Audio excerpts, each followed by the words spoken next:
Hello and welcome everyone to Ananke's third edition of Women in Literature Festival. I am absolutely thrilled and privileged to welcome Urvashi Butalia. A little bit about Urvashi.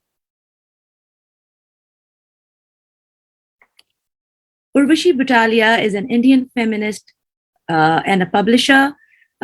She is the founder of Zubaan Books. Along with Ritu Menon, she co-founded Kali for Women, India's first exclusively feminist publishing house in 1984. In 2003, following the closure of Kali for Women, she founded Zubaan Books. Butalia started her career working with Oxford University Press in Delhi. She later worked for a year at their Oxford headquarters before briefly to London-based Z Books as an editor in 1982. She then returned to India and along with Ritu Menon set up a feminist publishing house, Kali for Women in 1984. Butalia's main areas of interest are partition and oral histories from a feminist and left-wing perspective. She has written on gender, communalism, fundamentalism, and media. Her writings have appeared in several newspapers and magazine publications, including The Guardian, The New Internationalist, The Statesman, The Times of India, Outlook, and India Today. She has been a regular columnist for left-wing Tehelka and for Indian printer and publisher, a B2B publication dealing with the print and publishing industry. Butalia is a consultant for Oxfam India, and she holds the position of reader at the College of Vocational Studies at the University of Delhi. Thank you so much, Urvashi, for honoring us with your presence. Thank you, Sabine, very much, and thank you for that nice introduction. Hi, everyone. Good morning, because it's morning for me. I don't know what time of the day it is for you.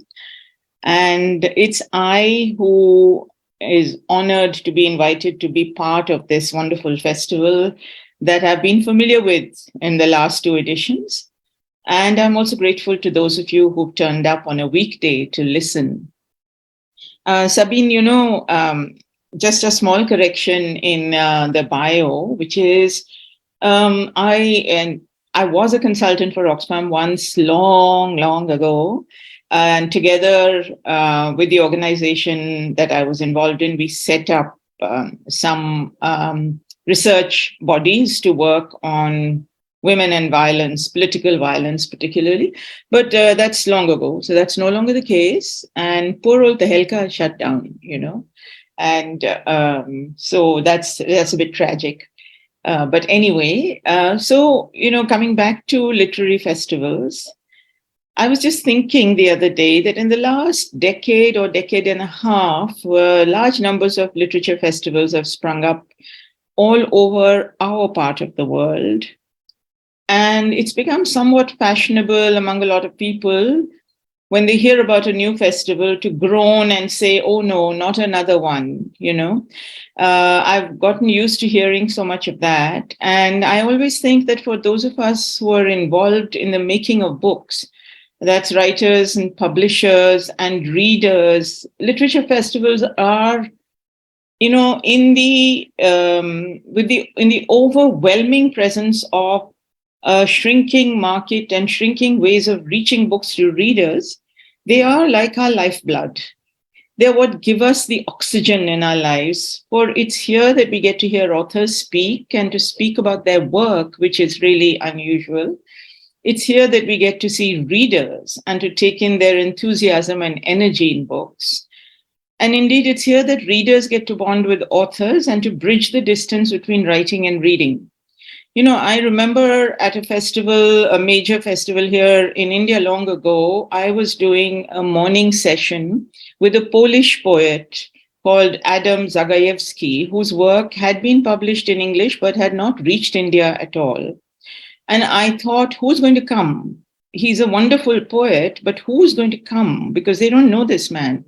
And that session was packed to the gills, and a lot of the people who came were young students interested in poetry, interested in the potential of what poetry can do, and interested in, strangely enough, but it led to such a brilliant discussion, the whole question of nationalism and poetry.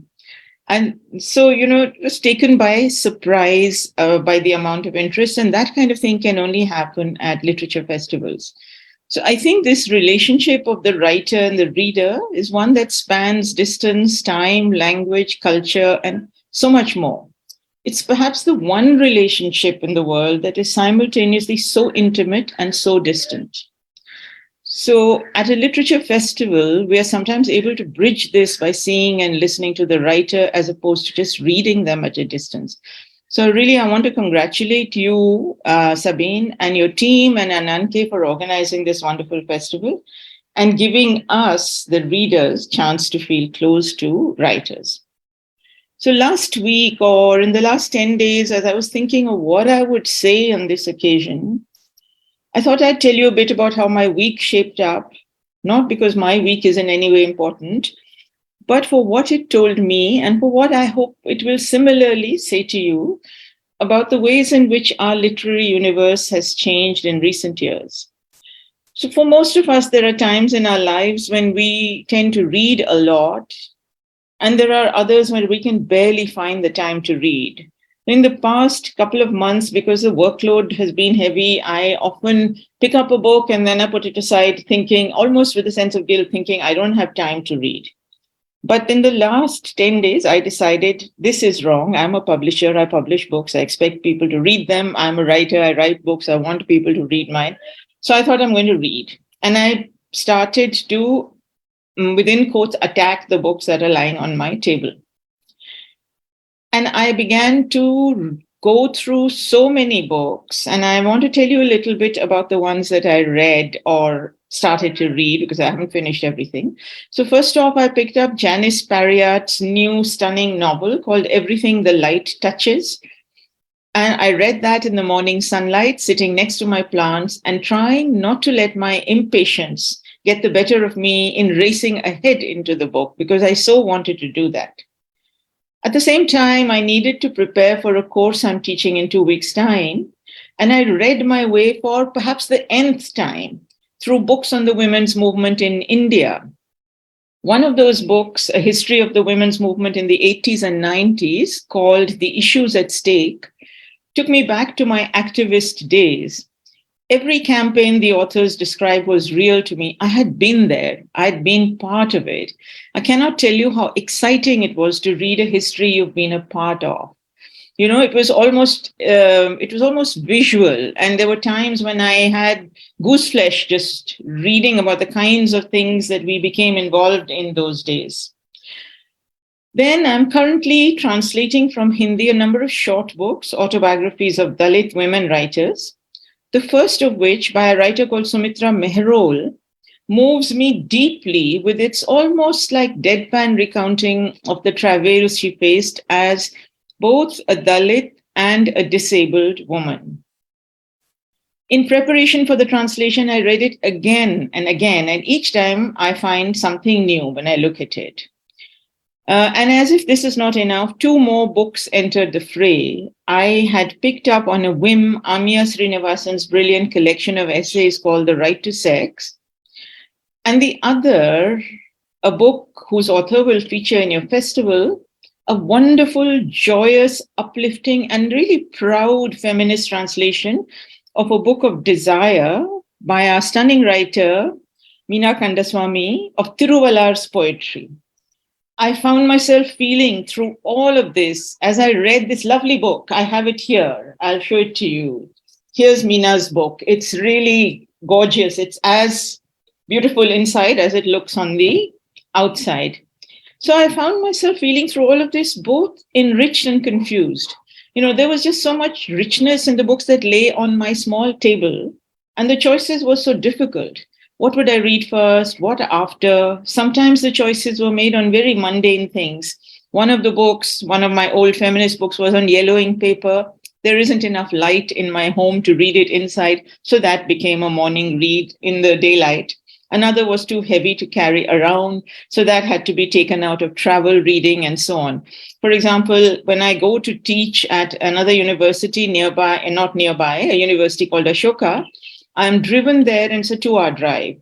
And my drive in the car is a reading drive because I don't get car sick, so I read. But I won't carry very heavy books because sometimes I want to pick them up and read.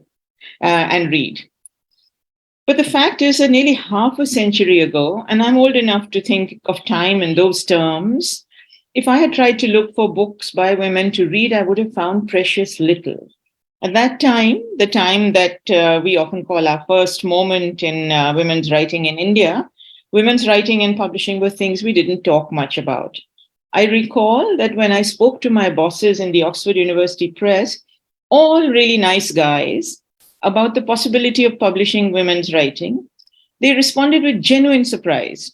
Do women write? They asked me. Do they write about, within quotes, serious issues? I'm putting the quotes, they didn't use them.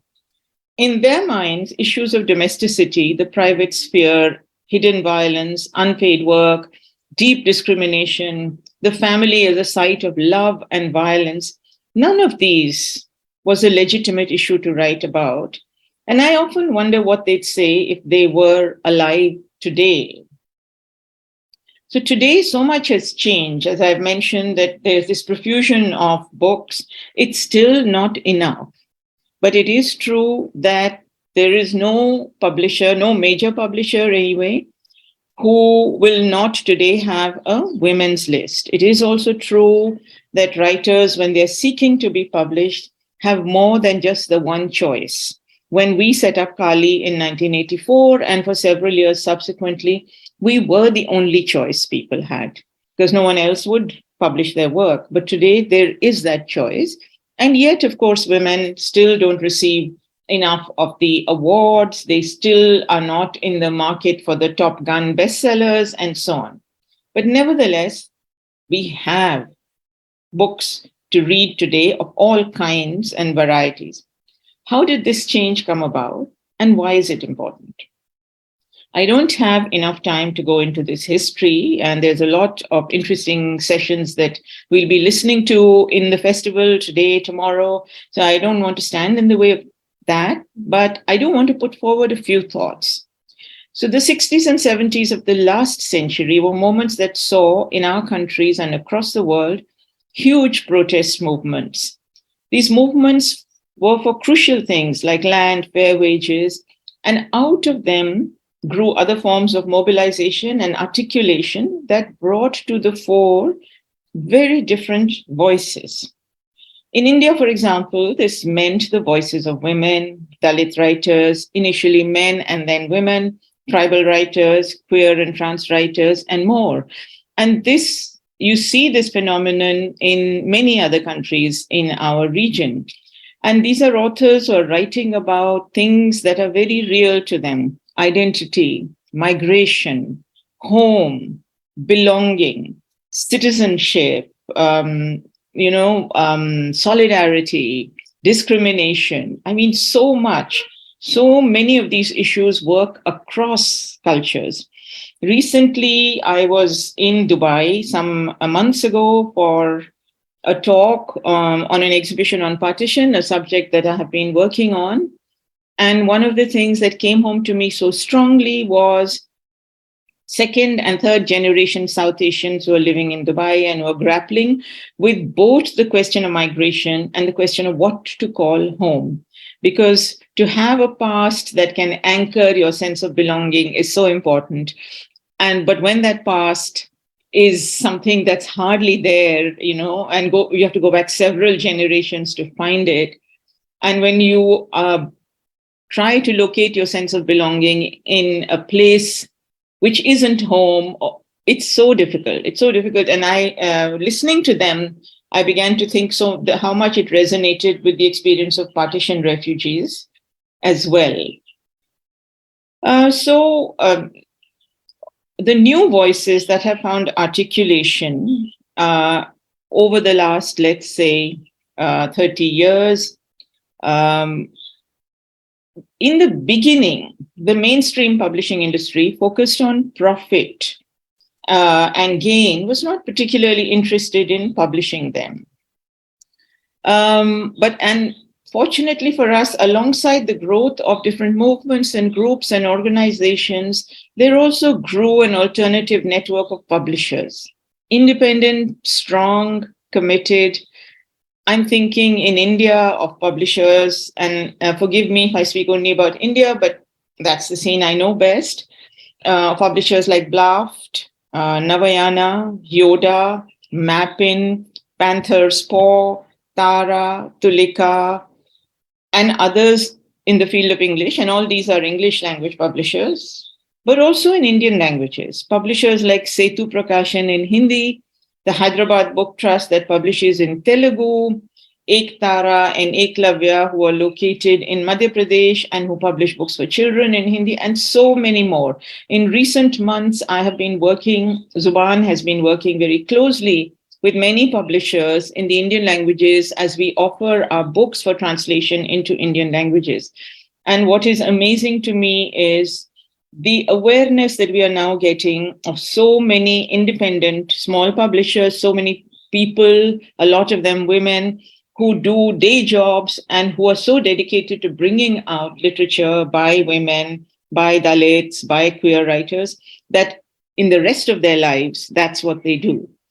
So, there is a very, very rich environment that is around. So it's these publishers who set the ground for the enormous changes we see today in the world of literature. And it's the authors who were brave enough to go with someone who would not load them with money, but would give their works the love and commitment they deserved, who helped to create this universe. I know there are often questions about this. We often get asked these questions. When I say to my authors, we love your books to death, but we can't promise you the same kind of distribution that Penguin or Harper or others can give you. And many authors opt for the distribution rather than the love, which is a fair choice. But that's what us, the independents, the small publishers, can offer. Unsurprisingly, many of these publishers also have backgrounds in political movements. And when they came into publishing, they brought their politics with them. And it's this that allows them to focus on really what they want to do as opposed to profit. I think this transformation in the world of writing and publishing is happening in all our countries, and it's bringing with it deep changes. When the powerful who dominate knowledge begin to get pushed aside and have to make way for voices that have thus far occupied the margins, the nature of knowledge itself gets transformed. And I think this is what we are witnessing in the world of writing today. And so much of this change comes from women. In the Ananke Festival at this time, you're looking at many subjects, including two that speak to me very deeply, the question of grief and the migration of languages. How do we understand these except through the lives of women? I'm not saying that men's lives don't lead us to them. I'm not saying that trans lives don't lead us to them. But I'm saying that women's lives have opened up these areas in ways that really we need to understand and value. In my own work as a researcher on partition many years ago, I came to slowly understand how women articulated, often through words and sometimes when words failed them, through silence, how they articulated grief and loss. To understand what they held inside them, the researcher needed to do more than just listen to the words. For the words themselves, the vocabulary, the language was so unequal to the experience. The researcher had therefore to listen to the speech and the silence, had to look at the body language, at what was said, what remained unsaid. And it was this kind of listening with empathy, respect, understanding, with a recognition of the limits of language that women brought to writing and to history. Ananke this year marks another important issue in our lives, one that is all too real, climate change. In Delhi, where I live, the past month, the month of March, which usually heralds the blistering heat of summer, has been cool, rainy, windy, and many of us middle-class people have rejoiced. But the rain is unseasonal. All of us know it has devastated the crop in nearby states and has put more stress on our already impoverished farmers. Who knows if this will lead to more suicides and more women being left to shoulder the burden. Here again, women's voices talking about the difficulty of fetching water, of the long miles they now need to walk to do so, of the impact of this on their health. All of these issues are being highlighted because of the work of women writers. So in closing, Let me say that to me, as a publisher whose singular focus has been to highlight voices from the margins, there are so many lessons to be drawn here. Writing from the margins is to me an act of courage. It means inserting difference, inserting questions, inserting difficult conversations into a world of literature that has so many layers of privilege, of power, of language, of color, of location, and so much more. This is why festivals like this one, with their focus on inclusivity, on margins, on balance, and on open conversations and listening, are so very important. They remind us of our rich histories and why we must carry these with us as we deal with the shrinking spaces in our present and as we walk towards our future or as we try to shape our future. So I'm really grateful to Ananke for giving me this opportunity to speak, and Sabine and your team and everyone who's attending the festival. I hope all of us have a great festival over the next few days. Thank you. Thank you so much, Urvashi, for this important keynote. Wow, what a learning experience. And among the many things that you mentioned, to have a past, to anchor your belonging, that is absolutely so true, especially for me, living in Dubai. So it really resonates. And of course, writing from the margins is an act of courage. Thank you so much, Urvashi, for these lovely and thought-provoking words. Thank you.